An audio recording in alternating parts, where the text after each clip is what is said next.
My name is Margot Halloway. I'm 43 years old, and at 7:10 in the morning on Tuesday, October 7th, my older brother called to tell me our mother had died in the night, while our mother sat 4 feet away from me at my own kitchen table, eating half a grapefruit and filling in a crossword in pen. I remember the pen. Blue ballpoint, chewed at the cap. She always did the crossword in pen.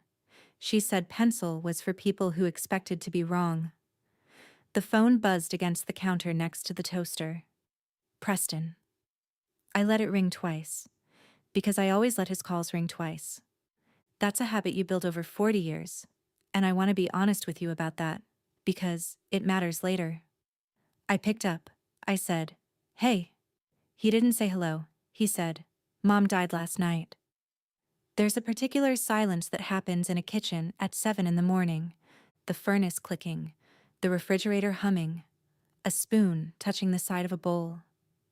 My mother looked up. I said, very evenly, "Say that again." "Mom died last night. Cedarbrook called me at 3. I'm the primary contact. I'm the one they call, obviously." He exhaled like he'd been jogging. "So here's how this is going to go, Margot. I'm handling everything. The arrangements, the house, the accounts, all of it. Don't call the bank. Don't call the church. Don't call anybody." I said, "Preston?" He talked over me. He always talked over me. "And before you start, you get nothing, okay? I want to be clear so we don't have a scene. Mom signed everything to me in 2021. Power of attorney, the accounts, all of it. The house is mine. You get nothing. Not the property, not the money, not a spoon out of that kitchen. You want the photo albums? Fine. Come get the photo albums." My mother set down the pen. She reached over, very calmly, the way she used to reach over and turn down the car radio when she wanted to hear a siren, and she tapped the phone screen twice. Speaker. His voice filled my kitchen. Loud. Pleased with itself. And honestly, this is what she wanted. She told me. She said you were difficult. She said you made everything about you. Somebody in this family has to be the adult, Margot. It was never going to be you.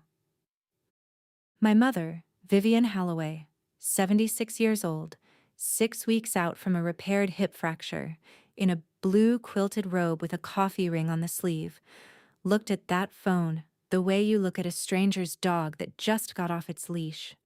She did not make a sound. I said, "Are you finished?" He said, "I'm being generous, actually. I could give you nothing at all." And then he hung up on me. 7:14 a.m.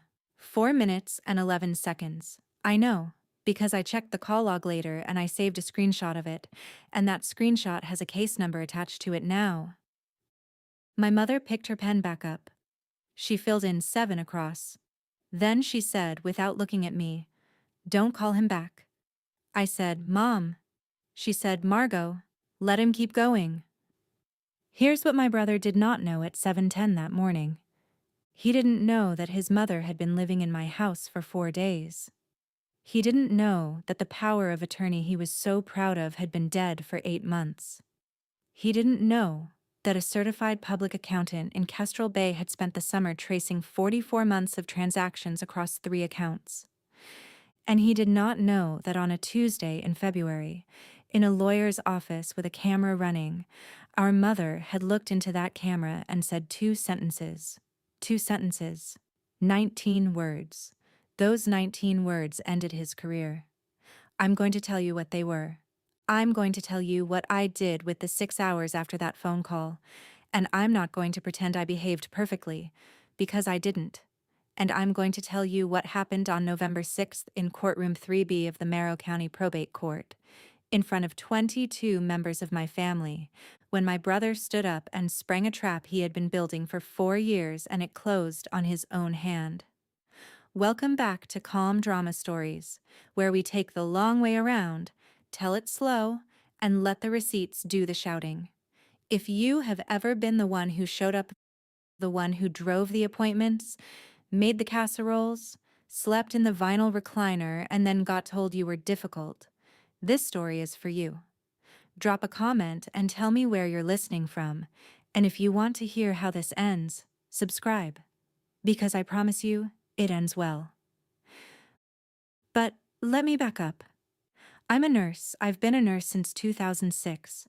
I started on a medical surgical floor at Merrow Valley General, working nights, 12-hour shifts, 3 on and 4 off. And I did that for 6 years. Then case management, then quality. Since 2019, I've been the Director of Clinical Operations at Larkfield Home Health, which means I'm responsible for 61 employees, about 400 active patients, and an operating budget of $9.2 million. I tell you that, not to brag. I tell you that because it explains everything that comes after. My job, my actual daily job, is documentation. I sit with state surveyors when they come through, and I hand them charts.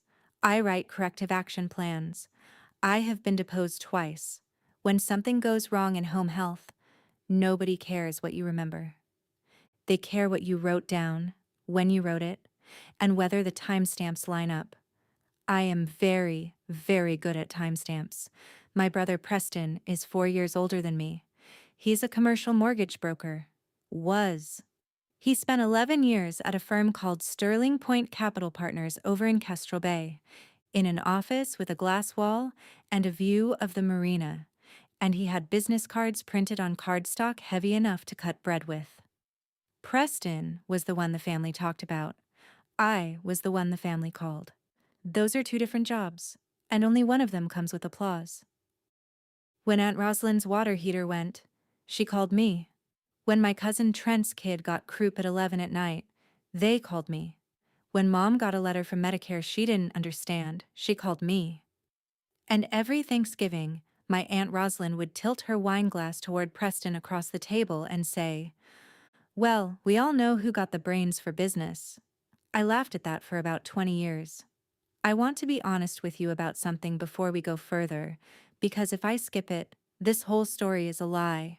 Nobody did this to me by force. I volunteered, every single time. I said yes so fast and so cheerfully that eventually nobody remembered there was a question being asked. I made myself the utility in the wall, always there, never noticed, only mentioned when it fails. I trained them to treat me this way. That's not me being hard on myself. That's just the ledger being accurate. And I couldn't fix it until I could say it out loud. The summer I was 14, 1996, I worked at a berry farm out on Route 9 called Pellerin's. 6 days a week, 6 in the morning until 2, and I came home smelling like crushed raspberries and diesel. By August, I had $1,240 in a savings account at Merrow Savings and Trust. That was going to be a car, eventually. That was the whole plan.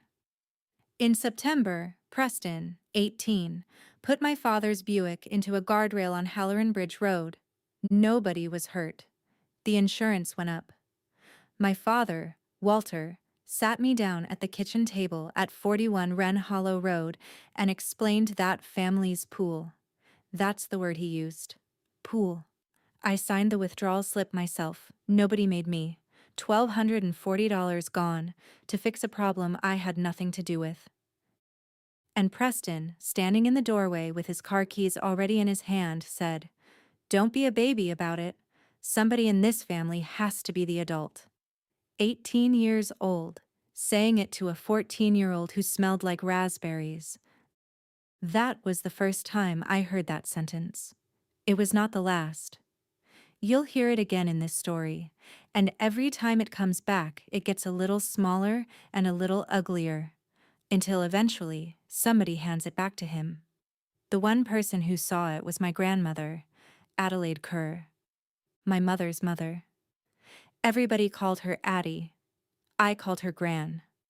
Gran lived in a narrow yellow house on Cuddy Street with plastic runners on the carpet and a kitchen that smelled like scorched coffee and lemon oil. She'd been a bookkeeper for a lumber yard for 31 years, which in 1962 meant she was the only person in the building who actually knew where the money was. And Gran kept a tin.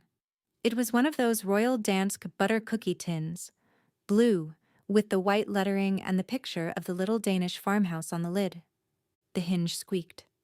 The lid had a dent in it from where my mother dropped it in 1974. Inside there were no cookies.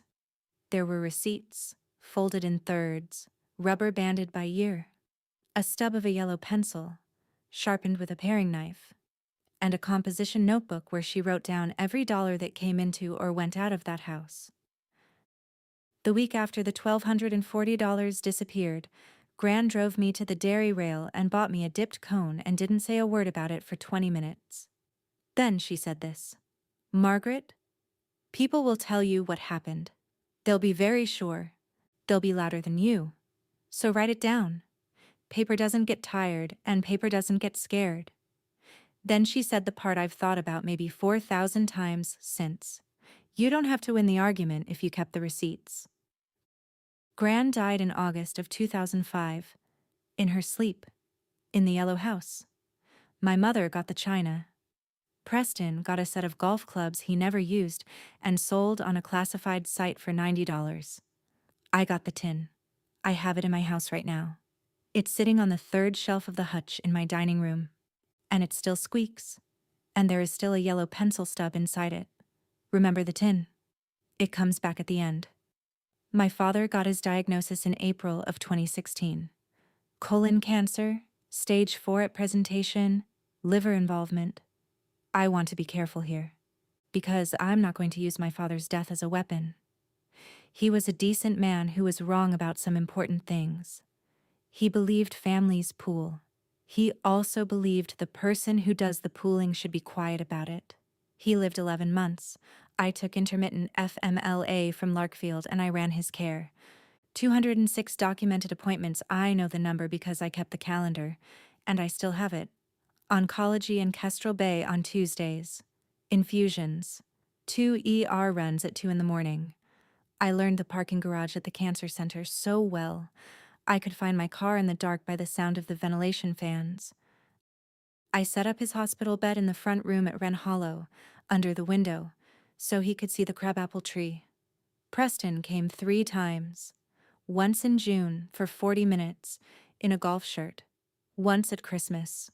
And once on March 19th, 2017, about 90 minutes after Dad died. At which point he stood in the driveway on his phone for a long time, and then came in and told me the funeral home I'd chosen was not the right optics. At the service, he gave a eulogy. 11 minutes. It was genuinely good. He said, "In this family, we show up for each other. That's the whole religion." Aunt Rosalind cried. Somebody's husband said, "That boy should have gone into politics." I sat in the second row with my mother's hand in mine and a folder in my lap containing the death certificate requests, the pension survivor paperwork, and the Social Security notification, because someone had to file those on Monday, and it wasn't going to be the man at the podium. I didn't say anything. I didn't raise my voice. I gave them nothing. That, right there, is the exact moment this whole story became inevitable, because that's when Preston learned something important about me. That I would carry it, and I would carry it silently, and there would be no bill. What happened next didn't happen all at once. It never does. That's the thing people get wrong about this kind of theft. Nobody backs a truck up to your mother's house. They take it in slices thin enough that nobody screams. I'm going to give you this the way I eventually gave it to a lawyer. Dated. Itemized. Calm. January 2021. My mother, 71, got pneumonia. 6 days at Marrow Valley General, 2 of them on high-flow oxygen. I was there every day after shift.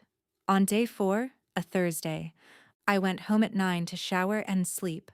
On day 5, a nurse named Colleen mentioned in passing that your brother's notary came by yesterday evening. Notary.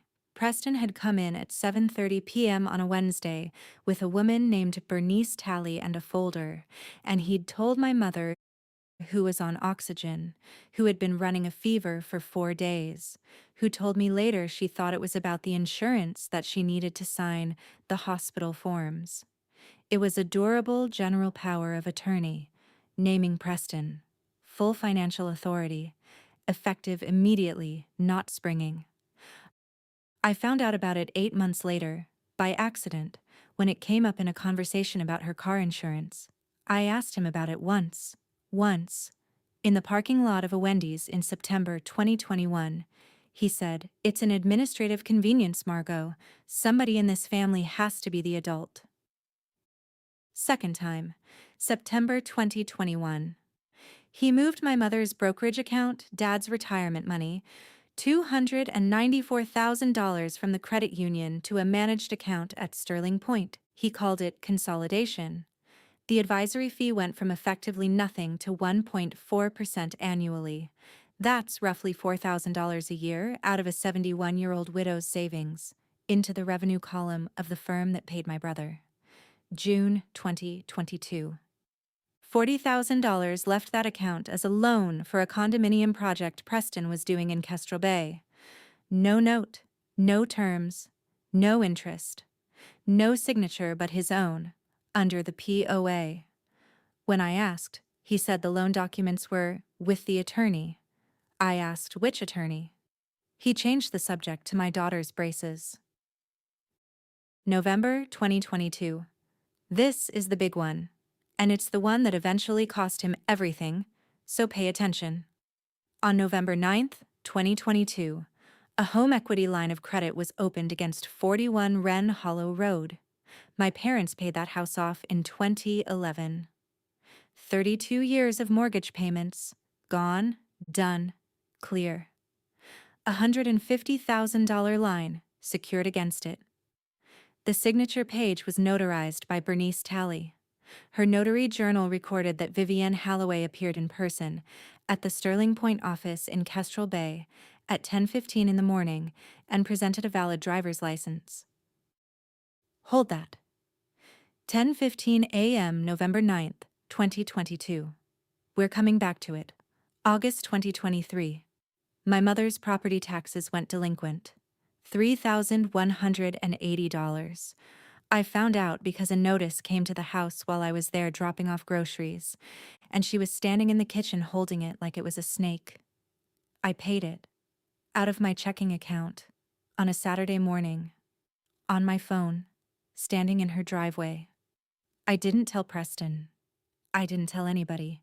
I told myself it was easier. That is not generosity, by the way. I want to name that clearly. Quietly paying somebody else's damage is not generosity. It's just conflict avoidance with a receipt. February 2024. He changed my mother's mailing address to a post office box in Kestrel Bay. His box. He told her it was, "So you don't get scammed, Mom. There are people who target widows." Read that again. He told her he was protecting her from people who target widows. After that, she stopped getting her own statements. She stopped getting the letters from the church about the flower fund. She stopped getting her Medicare summaries. For about 7 months, my mother did not see a single piece of paper about her own money. March 2024. And here is where he made his real mistake. Because he tried to use medicine as a weapon in front of a nurse. On March 11th, 2024, my mother called me at 5:40 in the morning and asked me why the mailman was in her yard. It was dark out. There was no mailman. I was at Wren Hollow in 19 minutes. She was confused, agitated, slightly unsteady, and this is the part that mattered. She had no fever, but her skin was warm and papery, and she'd been to the bathroom 4 times in an hour. I've worked in geriatrics long enough that this is practically a reflex. In an older adult, sudden confusion is not dementia until proven otherwise. It's a urinary tract infection until proven otherwise. It's dehydration. It's a new medication. It's delirium, which is acute and reversible. Not dementia, which is chronic and progressive. I took her in. Urinalysis positive. Started on antibiotics that afternoon. By March 17th, 6 days later, my mother was completely herself. Sharper than me, honestly. She beat Dev at gin rummy twice that Sunday, and then told him he'd been holding his cards where she could see them.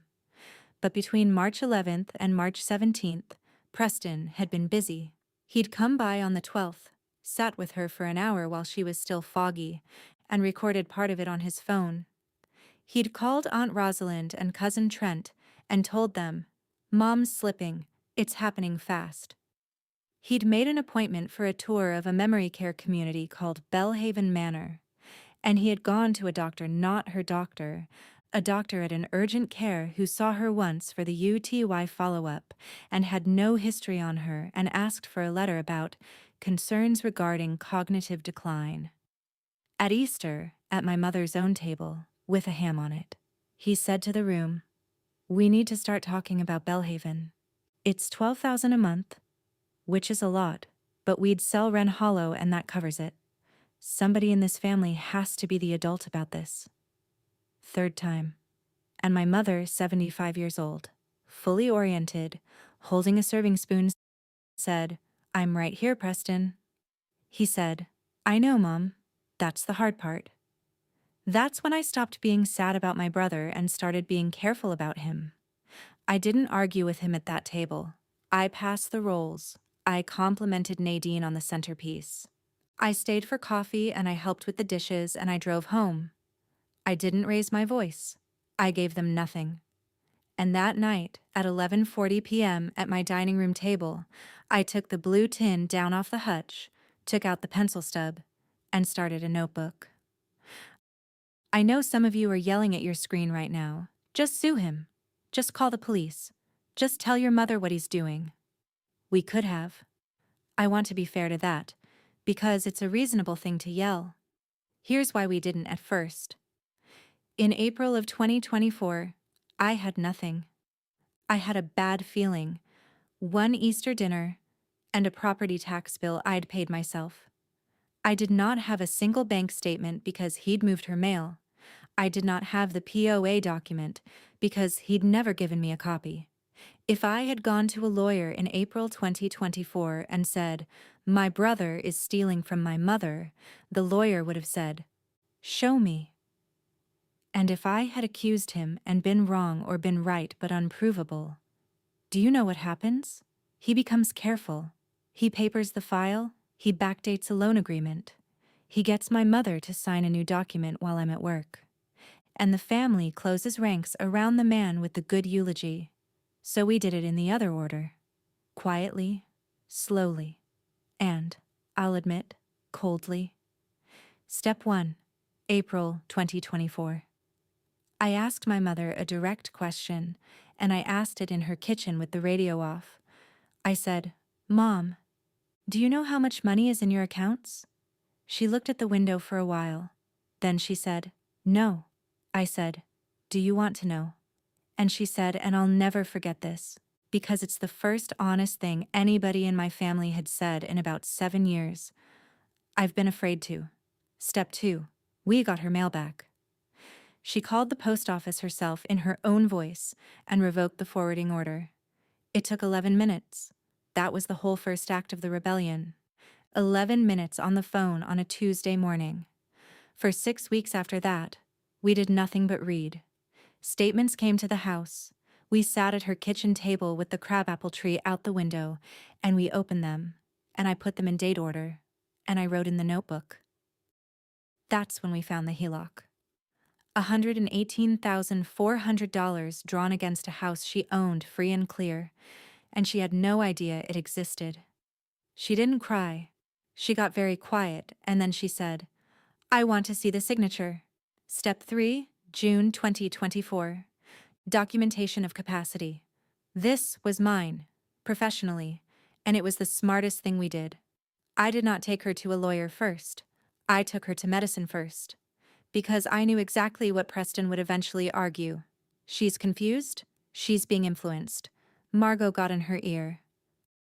So on June 19th, 2024, we saw Dr. Yusuf Amin at Marrow Valley Geriatrics. Full workup.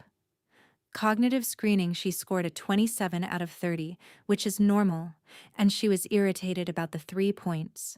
Repeat visit in October. 28 out of 30. Repeat in January 2025.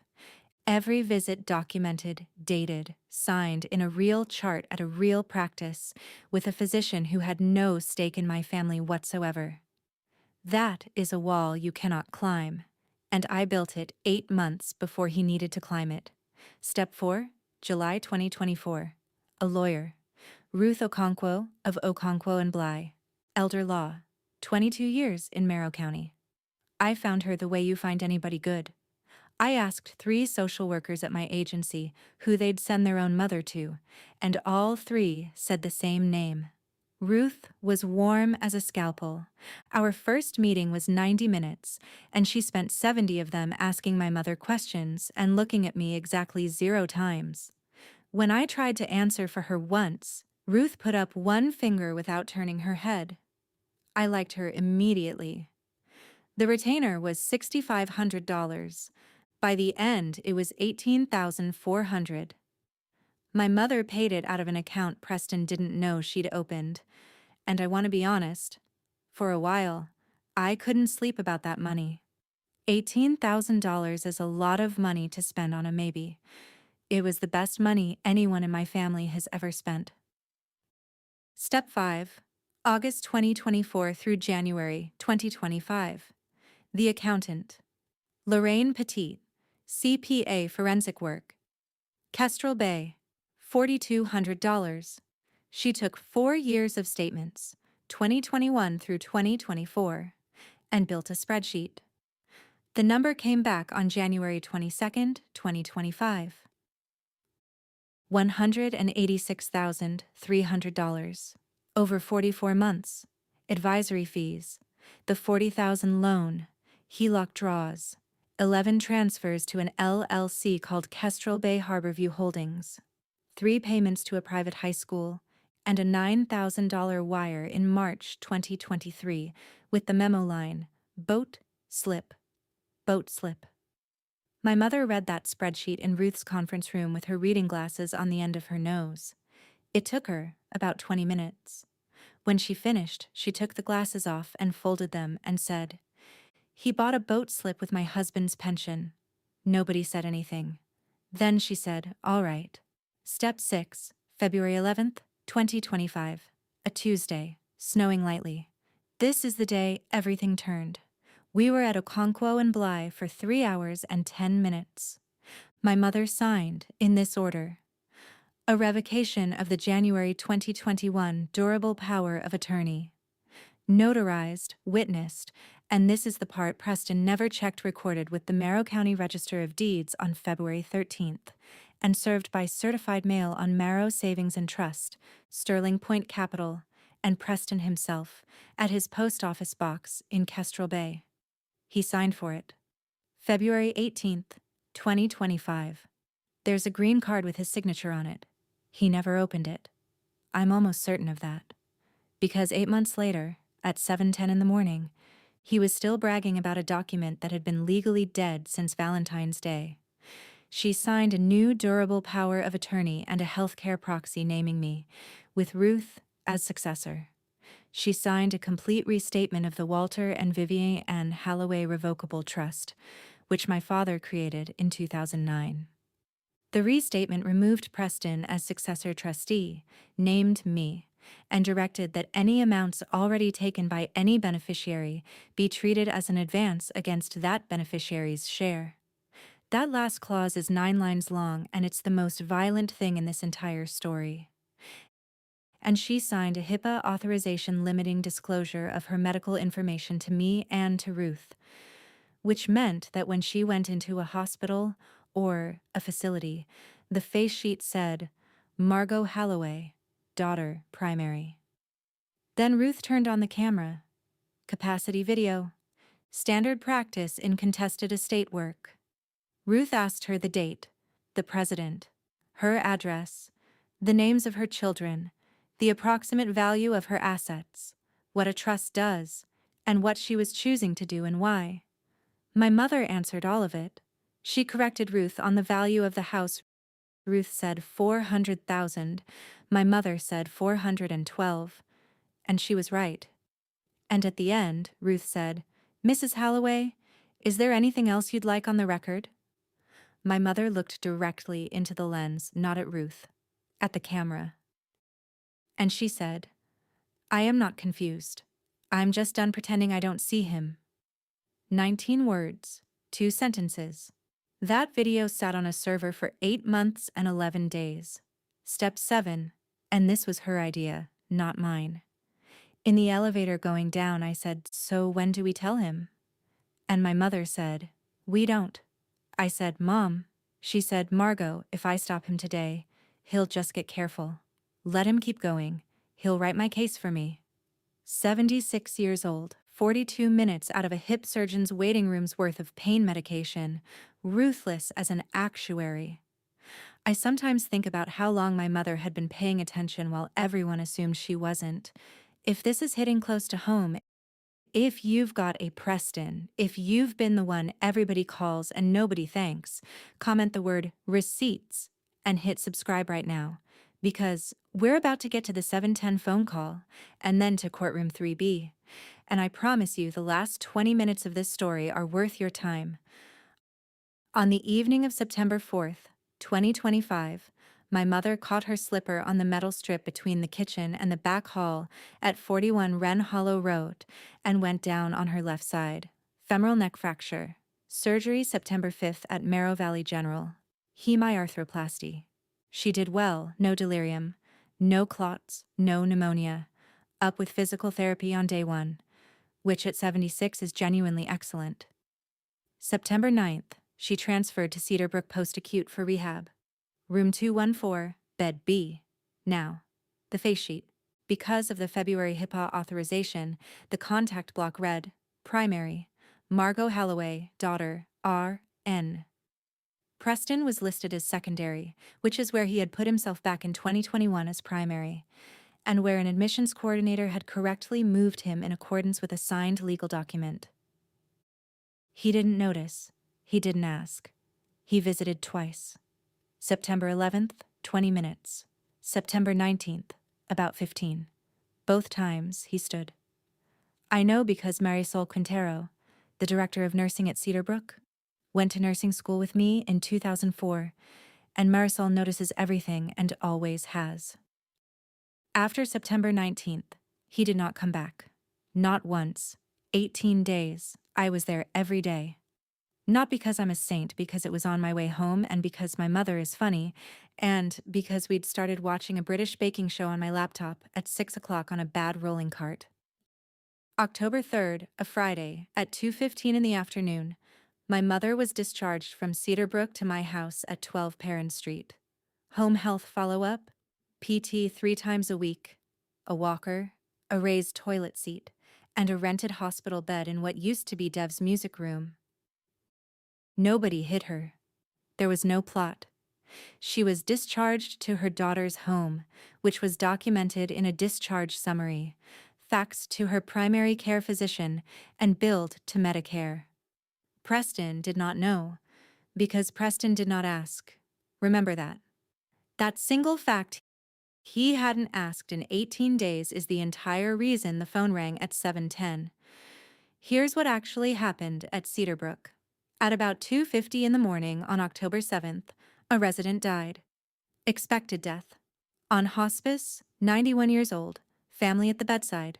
Her name was Vivian Hollins. Room 214, Bed A. My mother had been in room 214, Bed B, and had been gone for 3 days and 11 hours. The bed had been cleaned and was waiting on a Tuesday admission. The overnight was covered by an agency float nurse who had never worked that building. She pulled the contact information for room 214 out of a binder at the desk instead of out of the chart. The binder was a printed census sheet. It was 4 days old. And on that 4-day-old sheet, under 214, there were 2 lines of contacts, and she called the wrong one. She called Preston Halloway at 3:04 in the morning and told him his mother had passed. Now, and I want to be scrupulously fair here, because this is important, that was a real error, and Cedarbrook self-reported it. And Marisol did a root cause analysis, and the census binder at that nursing station no longer exists. It was a genuine mistake by a tired person at 3 in the morning in a building she didn't know. My brother had 4 hours and 6 minutes to make one phone call to verify it. He could have called the facility back. He could have called the hospital. He could have called me at 3:05 and said, "Margot, they're telling me Mom died. Is that true?" And I would have said no. She's asleep in my music room. And we would have sorted it out in 90 seconds. He didn't call to grieve. He called to claim. What he actually did with those 4 hours, according to his own phone records, which were later produced in Discovery. At 3:19, he called Nadine. At 6:02, he called a residential realtor named Kip Vandeveer. At 6:41, he sent an email to Ruth Okonkwo's office with the subject line, "Urgent Holloway Estate Trustee." At 6:55, he called the after-hours line at Merrow Savings and Trust to ask about freezing the accounts. And at 7:10, he called me. You already know what he said. After he hung up, my kitchen was very quiet. My daughter Nora was upstairs in the shower. Dev was in the doorway with his coat half on, holding his car keys, not moving. My mother finished 7 across. Then she said, "What time is it?" I said, 7:15. She said, "Make the coffee. I want to see how far he gets. I want to be honest with you about the next 6 hours because it matters later, and because I don't want you to think I'm better than I am." I could have ended it at 7:16 with one text message. 6 words. Mom is sitting next to me. I didn't. And it wasn't purely strategy. Part of it was strategy Ruth had told us, months earlier, that the single most valuable thing in a case like this is the other side's own voluntary conduct, and that you never ever interrupt it. That's real. But part of it was that I wanted to watch. Part of me, the 14-year-old with the raspberry stains, wanted to see exactly how much he'd do. I'm not proud of that 6 hours. I'd do it again. Both of those things are true. So here's what my brother did on October 7th, 2025, while our mothers sat in my kitchen doing a crossword. 7:31 a.m. Facebook post. A photo of our mother from 2019 at Trent's wedding, holding a glass of white wine. Caption: "Rest easy, Mom. You fought so hard. I was with you at the end. Family is everything." He was not with her at the end. There was no end. She was eating grapefruit. That post got 241 reactions and 88 comments before it came down. 8:04 a.m. Text to me. Church is Friday, 11 a.m. Wear something appropriate. Don't bring up money in front of Rosalind. 8:40 a.m. Text to me. Also, I need the key to Wren Hollow. Kip is doing a walkthrough Thursday to price it. 9:12 a.m. Voicemail. I still have it. 91 seconds. In it, he says, and I'm quoting, "I know you're angry, but you have to understand she made her decisions in 2021, and I've been managing everything for 4 years while you were, frankly, absent. Somebody in this family has to be the adult, and it's been me. You get nothing, Margot, and honestly, that's on her, not me." 4th time. My mother listened to that voicemail, all 91 seconds, twice, on my kitchen counter with her hands folded. When it finished the 2nd time, she said one word: "Save it." 10:05 a.m. Email from Preston to Ruth Okonkwo, copying me, demanding immediate production of the trust instrument, and stating that he was the sole successor trustee and sole residuary beneficiary. 10:47 a.m. He called Aunt Rosalind, cousin Trent, my mother's sister in Arizona, and the pastor at Fellowship Point. 11:20 a.m. Nadine ordered a spray of white roses from Bellwether Florist. $280. She posted the receipt in a group chat with the caption, "From all of us." 12:15 p.m.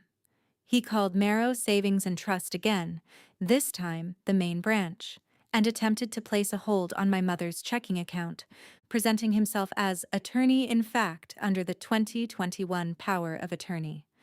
That call is where the trap closed, and he didn't even hear it. Because Merrow Savings and Trust had received a certified revocation of that power of attorney on February 14th, 2025. It was scanned into their legal file. The branch manager pulled it up while he was on the phone. She told him the document he was citing was not valid. She told him she couldn't discuss the account with him. And then she did what a bank does when a person calls claiming authority they don't have on the account of an elderly customer. She filed an internal report, and she called the number listed on the account as primary contact. My phone rang at 12:34 p.m. I was standing in my driveway. At 1:15, my mother ate a tuna sandwich, and then she said, "All right, that's enough. Call Ruth." At 4:40 p.m., Ruth's office sent a letter to Preston, by email and by courier, 4 paragraphs long. It advised him that Vivienne Halloway was alive, that the 2021 power of attorney had been revoked and recorded on February 13th, that he had no authority over any asset, that the house was not his to list, and that he was to preserve all documents, emails, text messages, and financial records relating to Vivienne Halloway's assets from January 2021 forward. That last paragraph is called a litigation hold letter. He got it at 4:52 p.m., 8:50 p.m. He came to my house. He knocked hard, 4 times, and when I opened the door he was gray in the face and he was holding his phone like it had bitten him. He said, "Where is she?" I said, "In the music room. She's asleep. She had PT today." He said, you let me post." And I said, quietly, "You didn't call the facility back, Preston. You called a realtor." He stood on my porch under the yellow bug light and he said the sentence again, but it came out thin, like a tire going down. "Somebody in this family has to be the adult." 5th time. And I said, "Then be one. Go home." I didn't raise my voice. I gave him nothing. He went home. Here's what I expected. I expected shame. I expected him to go quiet for a month and then send a long, self-forgiving email. What he did instead is the thing I still find hard to explain to people. On October 14th, 2025, Preston Halloway, through an attorney named Grant Sheaver, filed an emergency petition in the Merrill County Probate Court for appointment of a guardian of the person and conservator of the estate of Vivienne Halloway. The petition alleged that my mother was cognitively impaired and vulnerable, that she had been removed from a licensed care facility and relocated to an unknown residence without notice to family, that her long-standing financial arrangements had been abruptly and inexplicably altered, and that I, Margot Halloway, had isolated the respondent and exercised undue influence over her financial affairs. He asked the court to appoint him, emergency basis, ex parte, if possible. Read the logic of that. He had told 20 people she was dead, and when it turned out she wasn't, his response was to argue that the reason he didn't know she was alive was that she was confused, and I was hiding her. Ruth read the petition out loud to my mother in her conference room. When she got to cognitively impaired and vulnerable, my mother laughed. Actually, laughed, one short bark, and then said, "He put that in writing?" Ruth said, "He put it in writing." My mother said, "Good." The court did not grant it ex parte. Judge Adeline Pruitt set it for a full evidentiary hearing on November 6th and appointed a guardian ad litem, an independent attorney whose only job is to investigate and report to the court on what's actually true. His name was Tobias Wren. 60-ish, corduroy jacket, took notes on a legal pad with a fountain pen. He came to 12 Perrine Street on October 20th at 10 in the morning and stayed 2 hours and 40 minutes. He interviewed my mother alone for 80 minutes. He asked me to wait in the kitchen, and I did. And I didn't hover. And that was one of the hardest 80 minutes of my life. He interviewed me for 40 minutes. He interviewed Dev. He interviewed Nora, who is 16 and who told him, in her exact words, "Grandma beat me at Scrabble on Sunday with the word quinine, and she was extremely smug about it." He reviewed Dr. Amin's records. He called Marisol at Cedarbrook. He got the incident report and the root cause analysis. And he did one more thing, which nobody expected. He requested Bernice Talley's notary journal, November 6th, 2025, a Thursday. Cold, bright, one of those days where the sky looks scrubbed. Merrow County Probate Court is in an annex behind the old courthouse. Courtroom 3B has fluorescent lights that hum at a pitch that makes your teeth itch, 7 rows of pews, and a radiator that bangs. 22 members of my family came. I want you to understand what that room looked like, because Preston did that on purpose. He'd made calls. Aunt Rosalind was there in a navy coat. Trent and his wife. My mother's sister flew in from Arizona. 2 of my father's cousins. Nadine, in the second row. In sunglasses she didn't take off for the first 20 minutes. Their son Bryce, 20 years old, looking like he wanted to be anywhere else on the planet. Preston came in a charcoal suit and shook hands like a man at a fundraiser. He'd built an audience. That was the whole play. Fill the room with people who've been told for 4 years that Margot is difficult and Mom is slipping, and make me look like a woman fighting a family in public. My mother arrived at 9:40. She used a cane, not the walker, because she'd been practicing for 11 days specifically so she could walk into that room with a cane. She wore a gray wool dress and Grand's pearl earrings. She sat down next to me and she said, "Is my hair all right?"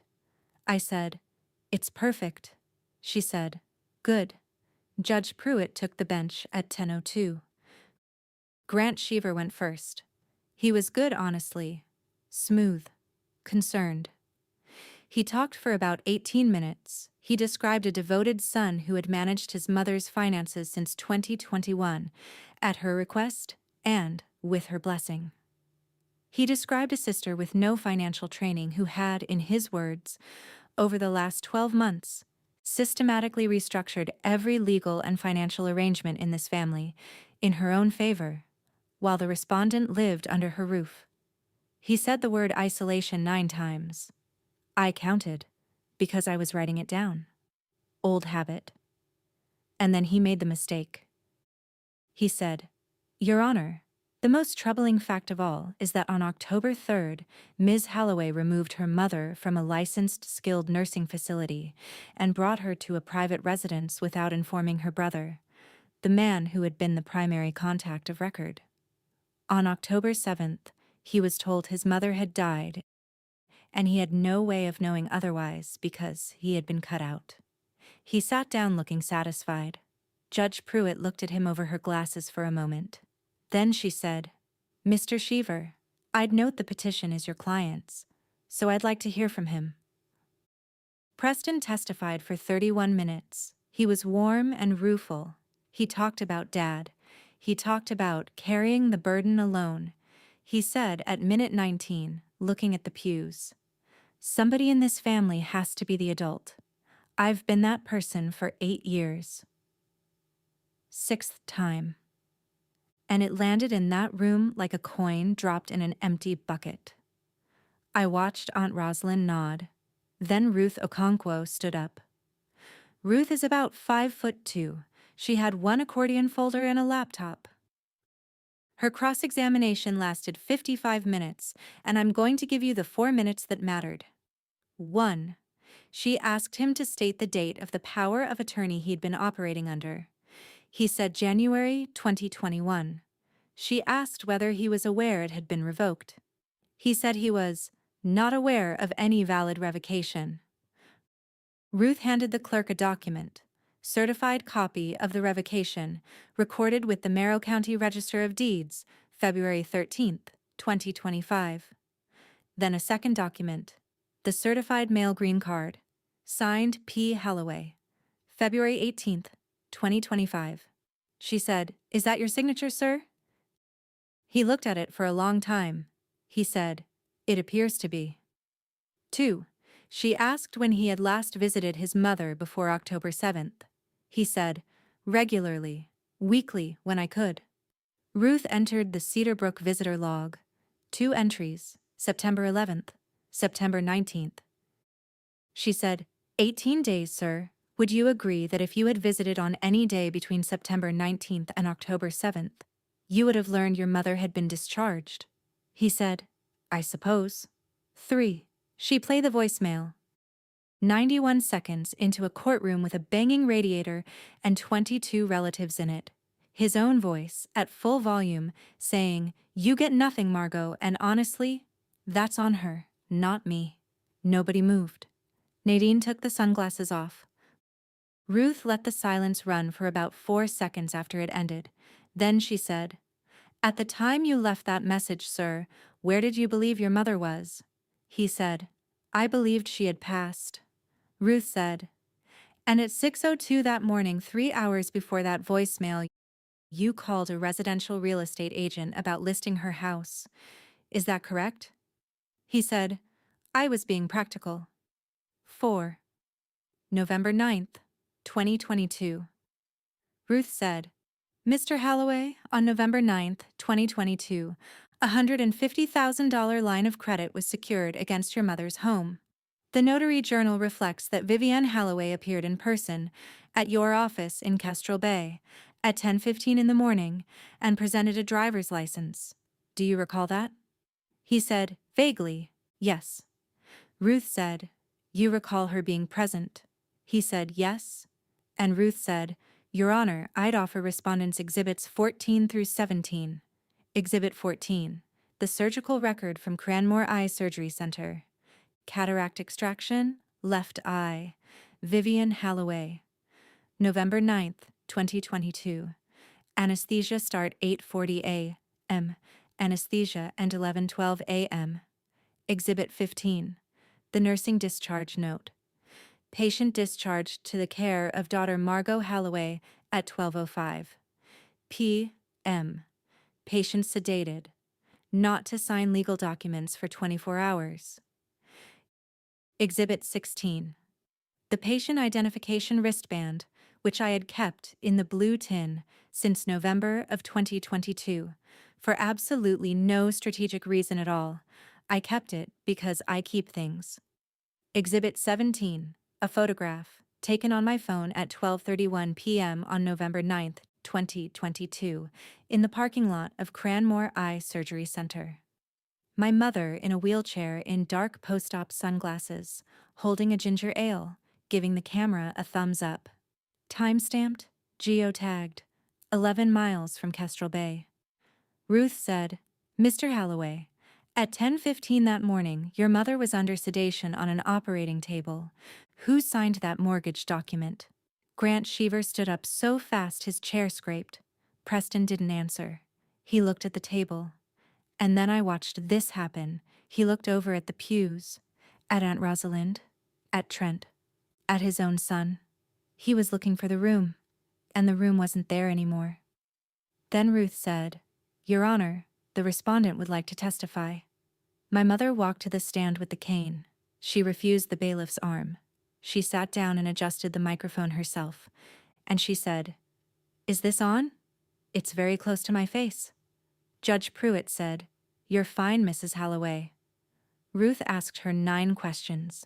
Date, place, address, family, assets, what she'd signed in February and why, whether anyone had pressured her, and whether she understood what a guardianship would do. She answered every one of them like a woman reading off a grocery list. Then Ruth said, Mrs. Holloway, your son has told this court you are cognitively impaired and vulnerable. What would you like to say about that? And my mother said, I'd like the court to watch a video. Ruth turned the laptop toward the bench and hit play. The clerk had a copy. The audio went through the courtroom system, so everybody heard it. 3 minutes of the February 11th capacity evaluation. My mother, in a blue cardigan, snow visible in the window behind her, correcting Ruth on the value of her house. And then, at the end, her looking straight into the lens. I am not confused. I'm just done pretending I don't see him. You could hear the radiator. Grant Cheever put his pen down. Judge Pruitt said, Mrs. Holloway, is there anything you'd like to add? My mother turned in the chair not toward the judge, toward the pews. toward the second row. She said, "Preston, you told people I was dead before you told anyone I was sick.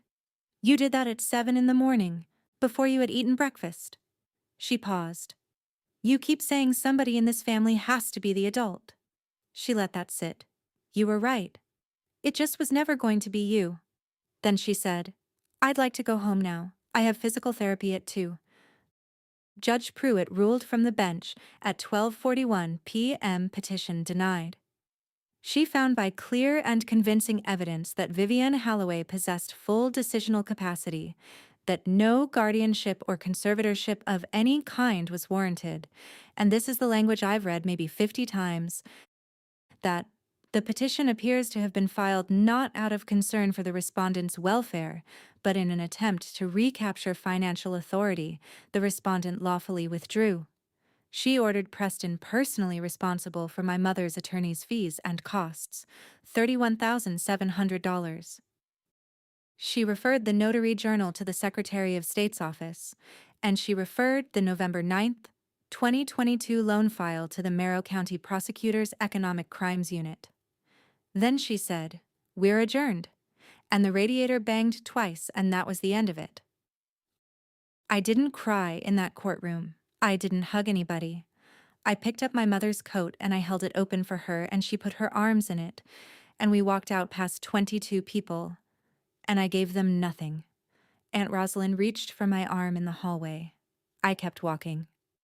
I'm not going to pretend that was gracious. It wasn't. It was just what I had. People imagine the reckoning is the courtroom. It isn't. The courtroom is 40 minutes. The reckoning takes about 7 months, and it arrives in the mail. Here's the ledger. In order. November 11th, 2025. Sterling Point Capital Partners placed Preston on administrative leave. Their compliance department had received a copy of the court's referral. He'd been there 11 years.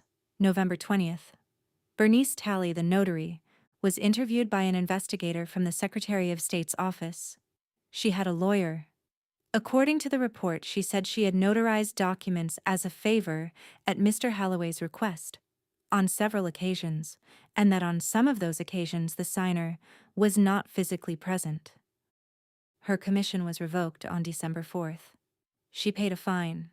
She's 68 years old, and she lost her side income and her reputation in a town of 19,000 people because a man with nice business cards asked her for a favor. I don't feel good about that part. I want that on the record. December 9th. Sterling Point terminated him. The Form U-5 filed with the regulators listed the reason as termination for cause, conduct inconsistent with firm policy. That form follows a man for the rest of his working life. Any firm that considers hiring him sees it before they see his face. December 19th. The State Banking Department opened an inquiry into the 2022 HELOC file. His mortgage originator license was suspended March 3, 2026, January 8, 2026. Preston's lawyer called Ruth about settling the civil side. "We never had to file a lawsuit. That's worth saying. My mother never sued her son. Not one complaint, not one summons. The threat was enough, because the file was enough." The settlement, signed January 30th, 2026, a confession of judgment for $186,300 in principal, plus $22,100 in imputed interest. Total, $208,400. Secured against his condominium at Kestrel Bay. Immediate payoff of the HELOC balance of $118,400, so that the lien came off 41 Wren Hollow Road. He sold the condo on April 17th, 2026, for $389,000. The judgment was satisfied out of escrow. He netted, after the second mortgage he'd put on it and the fees, about $41,000. He also signed a permanent agreement never to serve as an attorney in fact, trustee, executor, or fiduciary of any kind for our mother or her estate. February 2026, the prosecutor's office called.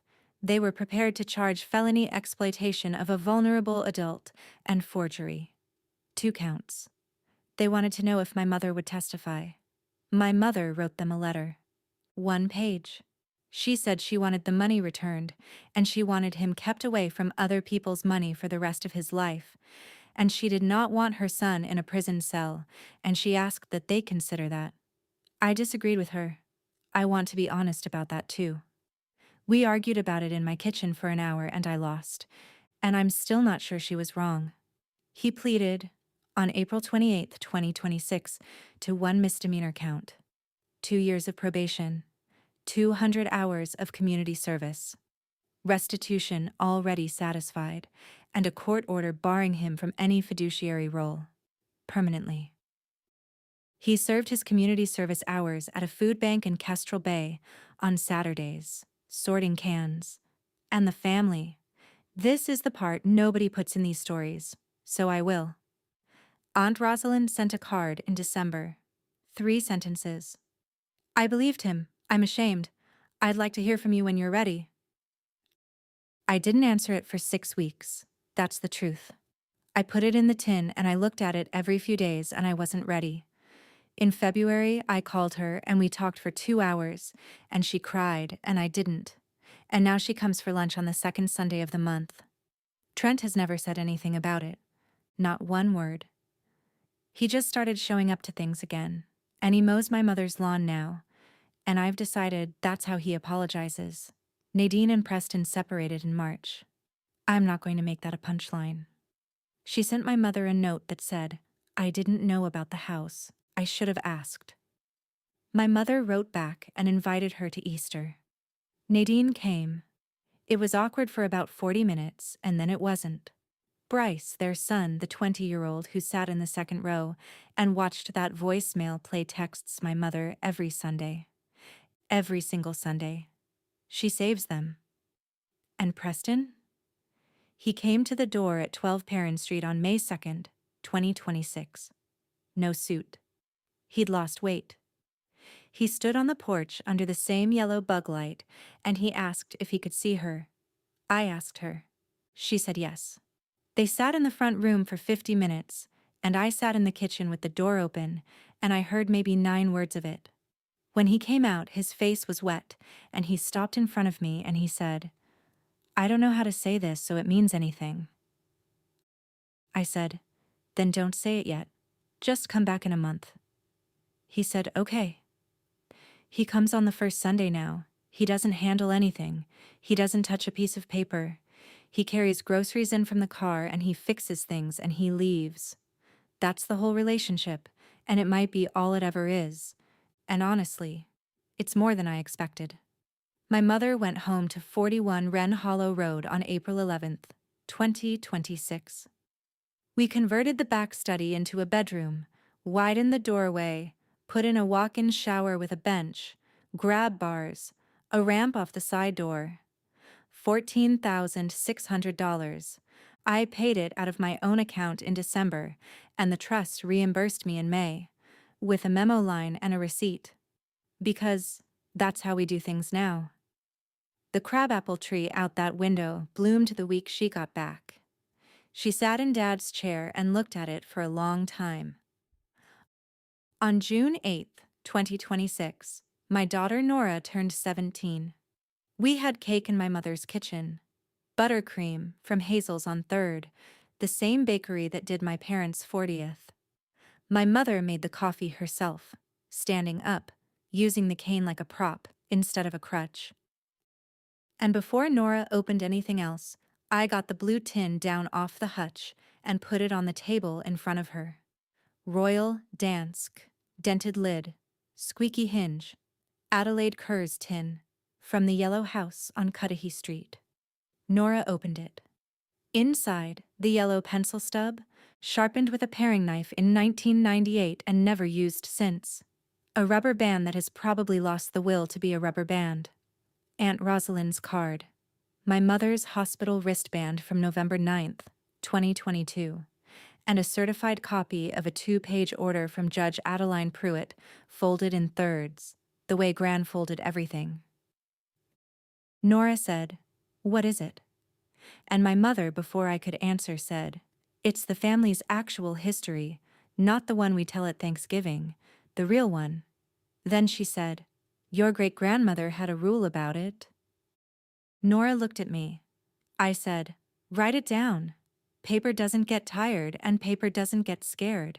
She said, That's kind of intense for a birthday. I said, You'll understand in about 20 years. She put a movie ticket in it that same night. Just to start. Here's what I know now. After all of it. For most of my life, I thought being calm was the same thing as being powerless. I thought the reason I never fought back was that I wasn't strong enough, and that people like Preston won because they were louder. That's wrong.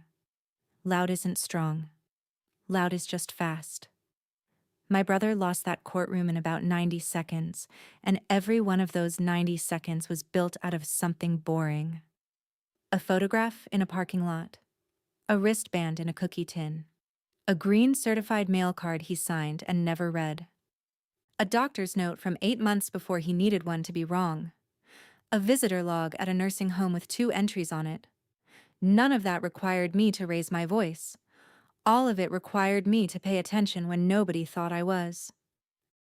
So here's the one thing I'd want you to take from 9,000 words of my family's laundry. The people who count on you being quiet are counting on you being empty-handed too. So be quiet if you want, but never be empty-handed. That's my story. Thank you for staying with me all the way to the end of it. I know it was a long one, and I know some of you were listening to it while you were doing dishes for people who won't notice that the dishes are done. If any part of this sounded like your family, do me a favor. Share it with the one person in your life who always gets called and never gets thanked. Leave a comment and tell me what your version of the blue tin is. The thing you kept when nobody understood why you were keeping it. Tell me where you're listening from. I read them. And if you're new here, subscribe, because there are a lot more of these, and I've got a good one for next week. Stay calm, stay documented. I'll see you in the next.